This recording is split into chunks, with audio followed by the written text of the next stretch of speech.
ચાલો આજે રાજસ્થાનના પ્રસિદ્ધ ખાટુ શ્યામ મંદિર પર એક નજર કરીએ। રાજસ્થાનના सीकर જિલ્લામાં આવેલું આ મંદિર ખબર છે એ મહાભારતના એક યોદ્ધાને સમર્પિત છે અને લાખો લોકો માટે એ હારે કા સહારા છે, એટલે કે હારેલાનો આધાર।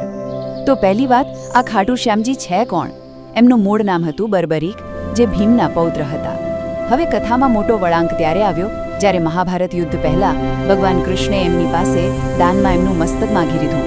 બર્બરીકે તરત જ આપી દીધું અને આ અદ્ભુત બલિદાનથી ખુશ થઈને શ્રી કૃષ્ણે એમને વરદાન આપ્યું કે કળિયુગમાં એની પૂજા કૃષ્ણના પોતાના નામ શ્યામથી થશે।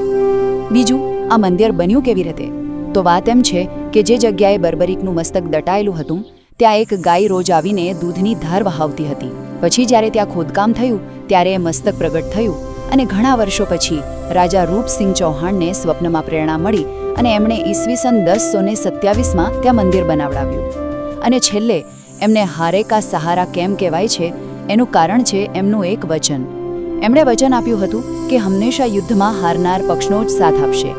શ્રી કૃષ્ણ જાણતા હતા કે બર્બરીકના બાણ તો યુદ્ધનું પરિણામ જ પલટી શકે છે, એટલે જ એમણે આ બલિદાન માંગ્યું હતું। અને આજે પણ એ જ શ્રદ્ધા છે કે જે લોકો જીવનમાં સંઘર્ષ કરી રહ્યા છે, શ્યામ બાબા સાચા દિલથી કરેલી પ્રાર્થના સાંભળીને એમની મદદ ચોક્કસ કરે છે। ટૂંકમાં ખાટુ શ્યામ મંદિર બલિદાન, અતૂટ શ્રદ્ધા અને દિવ્ય સહાયની એક જીવંત ગાથા છે।